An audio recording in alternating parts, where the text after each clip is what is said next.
La collision était déjà grave quand deux navires de guerre chinois sont entrés en collision, en provoquant un navire de la garde côtière philippine. C'était l'un des exemples les plus embarrassants de tyrannie de ces dernières années. Mais la collision a aussi remis en cause la puissance supposée de la marine de l'armée populaire de libération chinoise, ou marine de l'armée populaire de libération, en abrégé, et en particulier sur la qualité des navires qui composeraient la plus grande marine du monde. Ils ne sont peut-être pas en parfait état.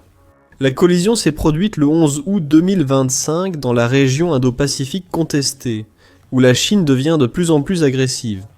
Des images publiées par la garde côtière philippine montrent un navire de la garde côtière chinoise, ou corvette China Coast Guard, type 056, poursuivant de près un navire de la garde côtière philippine. La corvette vire soudain à tribord, comme pour se préparer à la collision. Un destroyer 052D apparaît soudain à l'écran pendant la poursuite. La corvette des gardes-côtes chinois tente à grande vitesse une manœuvre que les Philippines qualifieront plus tard de risquée, depuis l'arrière-tribord du barco NG Republica NG Pilipinas Suluan. Au lieu de couper la route au navire philippin, la corvette percute la proue du destroyer, endommageant son pont avant. Des responsables philippins ont affirmé que 2 marins chinois ont été tués, tandis qu'une vidéo montre l'équipage des gardes-côtes chinois jetant des pare-battages avant l'impact. Si le navire de guerre type 052D avait percuté l'un des 2 autres navires, les dégâts infligés à ces bâtiments à coque plus petite auraient sans aucun doute été catastrophiques, pouvant entraîner leur naufrage et une perte de vies humaines importante. Les différences de déplacement entre le destroyer type 052D, environ 7500 T, et la corvette type 056, 1500 T, sont importantes. Les 2 classes de navires diffèrent nettement en longueur, environ 160 mètres pour le type 052D et 90 mètres pour la corvette type 056. Outre la gestion discutable des équipages, la collision interroge aussi sur la qualité de la flotte de la marine de l'armée populaire de libération, en pleine expansion. Comme nous l'avons mentionné, en termes de nombre total, sinon de qualité, la marine de l'armée populaire de libération possède déjà la plus grande marine du monde, et l'écart entre elle et son plus proche rival, les États-Unis, continue de se creuser. Des analystes estiment que cette collision montre que, malgré sa supériorité numérique, la marine de l'armée populaire de libération reste nettement inférieure aux États-Unis en qualité. Et cela pourrait faire toute la différence si les 2 marines devaient un jour s'affronter sérieusement. Voyons pourquoi cette qualité pourrait faire défaut. Il y a plus de 45 ans, la Chine était parmi les pays les plus pauvres. En 1978, 85% de la population vivait dans la pauvreté, avec un produit intérieur brut par habitant de $229, environ 46 fois inférieur à celui des États-Unis. Son armée, forte de 2 millions de soldats, disposait de matériel obsolète et de mauvaise qualité. En 1978, Deng Xiaoping, dirigeant suprême du Parti communiste chinois, a lancé la politique de réforme et d'ouverture, amorçant des réformes de marché, l'ouverture aux investissements étrangers et la création de zones économiques spéciales.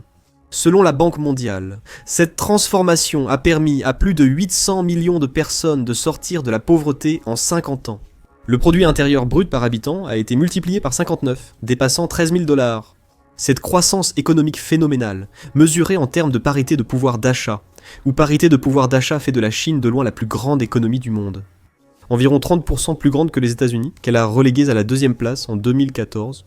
Cette croissance, portée par l'essor industriel et manufacturier, a valu à la Chine le surnom d'usine du monde. En 2021, les usines chinoises ont généré 37 000 milliards de dollars de valeur ajoutée manufacturière réelle, soit plus que les États-Unis, la Corée du Sud, l'Allemagne et le Royaume-Uni réunis.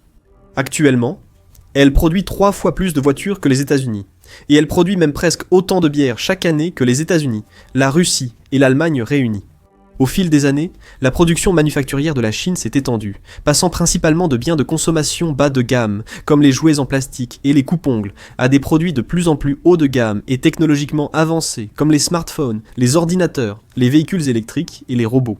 Ce processus a aussi beaucoup renforcé la compétence industrielle et l'ingénierie chinoise. En Chine, de nombreuses constructions douteuses, appelées constructions tofu, existent à cause de la fragilité des murs. Mais il y a aussi de nombreuses preuves que la Chine est capable d'exploits d'ingénierie de classe mondiale. Un exemple concret est le pont du Grand Canyon de Huajiang, dans la province du Guizhou. À 2050 pieds au-dessus du niveau de la mer, il est destiné à devenir le pont le plus haut du monde. Après un test réussi avec 96 camions lourds, 3360 tonnes. En août 2025, aucun pont occidental en construction ou récemment achevé ne s'en rapproche.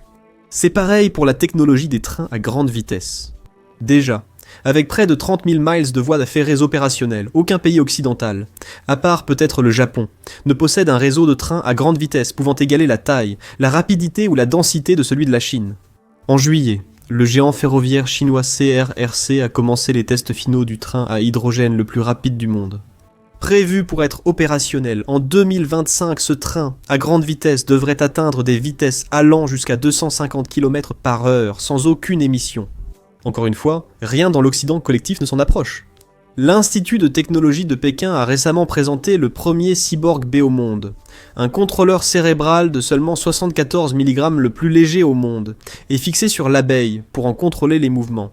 Il convient donc à la reconnaissance militaire, ou à la recherche et au sauvetage en zone sinistrée. Il n'est pas encore disponible dans le premier magasin de robots 6S au monde, qui a ouvert ses portes dans la ville de Shenzhen, dans la province du Guangdong, en juillet. De nombreux éléments montrent que l'industrie robotique chinoise se porte bien. La Chine reste de loin le leader mondial des technologies mobiles avancées comme la 5G. Le pays dispose déjà de 42 millions de stations 5G, contre 270 000 aux États-Unis. Maintenant, elle vient de dévoiler la première puce 6G toute fréquence au monde. La technologie peut fournir des vitesses internet mobiles supérieures à 100 gigabits par seconde sur tout le spectre sans fil, y compris dans les bandes utilisées en zones isolées. Selon une étude publiée dans la revue Nature, c'est 5000 fois plus rapide que la moyenne dans les régions reculées des États-Unis. Bien sûr, les mêmes niveaux de savoir-faire technologique et d'ingénierie ont été appliqués à l'armée chinoise, du moins sur le papier. En 1978, avant les réformes de Deng Xiaoping, l'armée populaire de libération était presque une plaisanterie pour un pays d'1 milliard d'habitants. Aujourd'hui, elle est la troisième armée mondiale après les États-Unis et la Russie. Elle est également considérée comme l'une des plus avancées technologiquement, avec des innovations de pointe présentées presque chaque semaine. En juillet et août 2025, la Chine a présenté un drone militaire tout-terrain, imprimé en 3D pouvant opérer sur terre, en mer et dans les airs.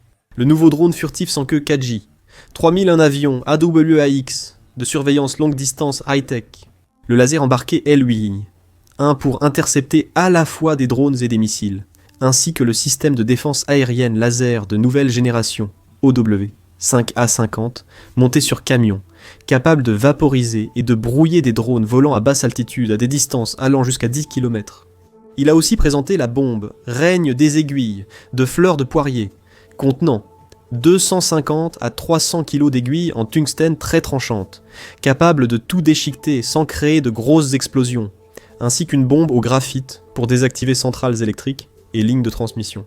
Dotée d'une ogive de 490 kg, cette bombe libère 90 sous-munitions dispersant des fibres de carbone, provoquant des courts-circuits et une panne de courant totale. Sur 10 500 mètres carrés, la production reste impressionnante, peu importe l'angle.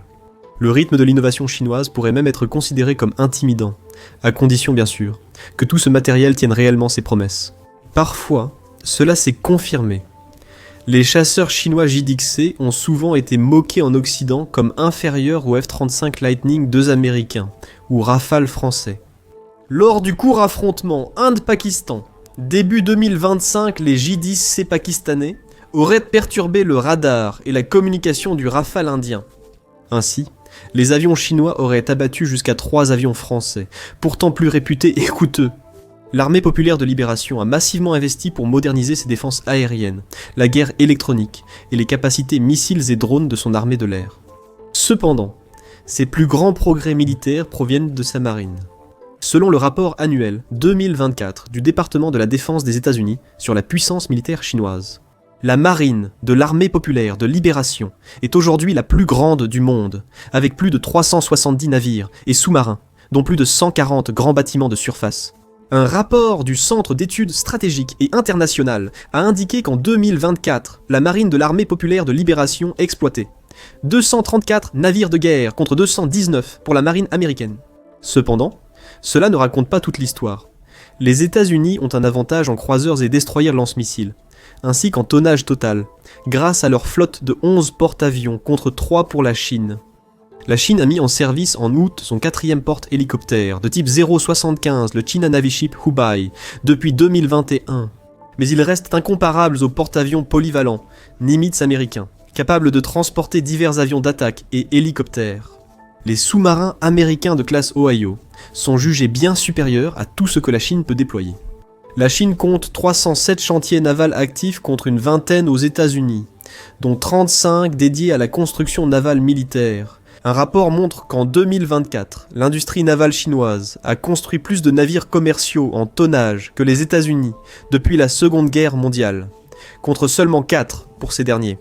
Actuellement, la Chine produit 31 destroyers type 052D par an, contre seulement 16 destroyers classe Ali Burke pour les États-Unis. L'analogue du type 052D. Les États-Unis sont à juste titre préoccupés par la montée en puissance de la marine chinoise, et en particulier par l'écart croissant de production. Comme l'a souligné Kurt Campbell, observez la différence de construction navale entre les États-Unis et la Chine. C'est très préoccupant. Nous devons progresser dans ce domaine, sinon nous ne serons pas la puissance navale nécessaire au XXIe siècle. La qualité des navires de guerre chinois produits en masse justifie-t-elle cette inquiétude ? Avec les jonques, la marine de l'armée populaire de libération pourrait-elle équiper sa flotte de déchets high-tech d'un autre type ? L'analyste ayant tiré cette conclusion de la collision entre les deux navires de guerre chinois est un blogueur connu sous le nom de ce type Noah. Noah présente un argument convaincant à ce sujet. Les dommages du type 052D après la collision montrent que ces navires ne sont pas aussi sûrs et efficaces qu'affirmés. Le type 052D, c'est l'épine dorsale de la marine de l'armée populaire de libération. Environ 25 sont en service actif, 13 variantes, standard, 12, type 052, Dalian, d'autres, étant en construction à Dalian et Jiang'an Changjing. Surnommé l'Aegis chinois pour ses radars et systèmes de combat avancés, ce nouveau destroyer polyvalent est conçu pour la haute mer, doté de capteurs, armes et communications de pointe. Le navire privilégie la furtivité avec une faible signature radar, grâce à une superstructure inclinée et un mât intégré. Propulsé par un système diesel ou turbine à gaz, il offre 8335 km d'autonomie suffisant pour des opérations régionales en haute mer. La principale caractéristique du destroyer est son système de lancement vertical à 64 cellules, réparties puis à l'avant et à l'arrière. Celles-ci sont capables de lancer une large gamme de missiles, y compris le Hai-Honki, 9, un missile surface-air longue, porté pour la défense aérienne. Le Yingji, 18, un missile de croisière anti-navire supersonique. Le Shangjian, 10, un missile de croisière d'attaque terrestre pour des frappes de précision. Et le Seiyuan, 5, un missile anti-sous-marin. Le type 052D est équipé d'un canon HPJ, 38 de 130 mm, d'un système d'armes rapproché. Type 730 ou 1130 d'un système de missiles Hai-Honki, 10, et de 2 lance-torpilles triples. Le système radar ACE à 4 panneaux, appelé Wei du Dragon, assure une surveillance aérienne et de surface efficace, détectant et suivant plusieurs cibles à des centaines de kilomètres. Les capteurs supplémentaires incluent les radars type 364, 366, 517, B, le sonar de coque SJD 9 et le sonar à immersion variable SJG 311 pour la lutte anti-sous-marine. Le type 052D intègre un système de liaison de données interarmées, équivalent au Link 16 de l'OTAN, et une liaison tactique navale commune pour améliorer l'interopérabilité avec les autres unités de la marine de l'armée populaire de libération. Sur le papier, c'est un navire impressionnant, l'un des rares de la flotte chinoise à projeter sa puissance en haute mer. En effet, on peut affirmer de manière convaincante que malgré toute la croissance de sa puissance navale, la Chine compte toujours sur la marine américaine pour protéger sa flotte de porte-conteneurs, alors qu'il transporte des produits de consommation de toute forme et taille vers des destinations à travers le monde. Son analyse d'une image montre l'avant du destroyer gravement déformé, rendant la navigation impossible. Noé suggère que, puisque le navire avait considérablement ralenti avant le moment de l'impact, l'ampleur des dégâts ne peut être due qu'à une mauvaise construction, ou du moins à l'utilisation de matériaux de qualité inférieure. Il souligne le fait que la Chine est un pays communiste, et que, historiquement, les nations communistes ont tendance à privilégier la quantité plutôt que la qualité, avec des produits de mauvaise qualité. Le résultat ? Par exemple, pendant la Seconde Guerre mondiale, dit-il. Un seul char allemand, Tiger, un performant, pouvait détruire de nombreux chars T-34 soviétiques, produits en masse, mais de moindre qualité. L'Union soviétique a privilégié la quantité à la qualité. Maintenant, dit-il, sur la base des preuves, la Chine suit la même voie que l'Union soviétique. Il indique aussi que la différence de déplacement entre l'Ali Burke et le type 052D montre l'usage d'acier léger sur le navire chinois. L'Ali Burke destroyer lance-missile 51 à pleine charge pèse entre 8300 et 9700 tonnes, tandis que le navire chinois ne pèserait que 7500 tonnes à charge maximale. Alors que le type 052D ne possède que 64 lanceurs système de lancement vertical contre 90 pour le 501. Cet écart ne peut expliquer qu'une petite partie de la différence d'environ 2000 tonnes de poids. Comme le fait remarquer Noah, les navires de guerre américains ont été construits avec une structure très solide. Certains parleraient même de suringénierie. Mais en tant que démocratie attachée à la vie et à la sécurité des citoyens, sur ces navires, la priorité était la survie des marins, contrairement à la variante 052D chinoise. Si ces navires ne résistent pas à un choc léger d'un navire plus petit, ils ne tiendraient pas face à un adversaire puissant comme les États-Unis. En fin de compte, conclut-il, je suis très sceptique quant à la façon dont la marine chinoise se comporterait lors d'un véritable combat contre une marine puissante. Le navire coulerait aussitôt, sans possibilité de réparation après un impact de cellules système de lancement vertical. Une structure faible entraîne souvent plus de dégâts. L'analyse de Noah pose problème car elle part d'une prémisse erronée. Voici l'image sur laquelle Noah fonde sa thèse. En réalité, elle ne montre pas les dégâts sur le destroyer type 052D, mais plutôt les dégâts sur l'autre navire impliqué dans la collision, la corvette des gardes-côtes chinois, qui avait percuté de face le destroyer, bien plus lourd. Les dégâts sur le type 052D sont bien moins graves. C'est le genre de dégâts qu'on s'attendrait à voir sur un navire de guerre bien construit, qui vient d'être percuté de face par une corvette de 1500 tonnes. Franchement, la coque déformée de la corvette correspond à ce qu'on attend quand un navire léger percute un bâtiment beaucoup plus lourd et renforcé. Les dégâts du type 052D ne prouvent pas une mauvaise construction ou l'usage d'acier de mauvaise qualité, ou que la marine chinoise accorde moins d'importance à la vie de ses marins que la marine américaine. La bosse n'indique pas non plus que la Chine a suivi la même voie que l'Union soviétique, ou que les navires chinois couleront dès qu'un missile ou un drone américain les touchera. Il y a d'autres problèmes dans son analyse. Politiquement, l'Union soviétique et la Chine moderne partagent le système à partie unique, mais économiquement, elles sont très différentes. L'économie soviétique, et en fait l'économie chinoise avant les réformes de Deng, était entièrement centralisée, et donc profondément inefficace. Aujourd'hui, les Chinois qualifient leur système de socialisme aux caractéristiques chinoises, incluant une forte présence d'entreprises privées et une nette tendance capitaliste. Concernant l'efficacité, malgré les nombreux problèmes majeurs de l'économie chinoise, sa croissance ces dernières décennies est éloquente.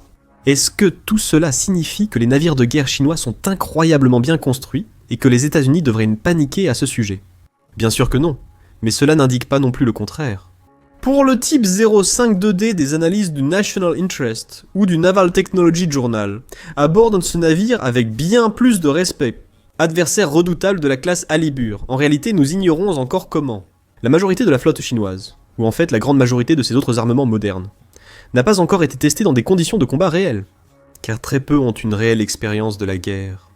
Hormis de rares escarmouches tombant avec les Philippines et Kwalateca à la frontière indienne, la Chine n'a connu aucun conflit majeur depuis le début des années 1980 antiquaux. Parmi ces dernières guerres actives figure celle du Vietnam. Après la fin de la guerre, en 1973, les escarmouches transfrontalières avec le Vietnam ont continué jusqu'à la fin des années 1980, lorsqu'elles ont progressivement cessé. Une grande partie de la marine chinoise pourrait n'être qu'un tas de ferrailles flottantes. Impossible de comparer avec la flotte américaine, plus petite, mais technologiquement supérieure. Toutefois, sans preuve plus solide qu'une simple bosse. Le flux incessant d'innovations militaires venant de Chine suggère que la position officielle des États-Unis, qui consiste à prendre la menace chinoise au sérieux, est l'approche la plus prudente. Comme toujours, nous vous tiendrons informés au fur et à mesure que de nouvelles preuves feront surface. Abonnez-vous à la chaîne et activez les notifications pour tout suivre. Merci de nous avoir regardés.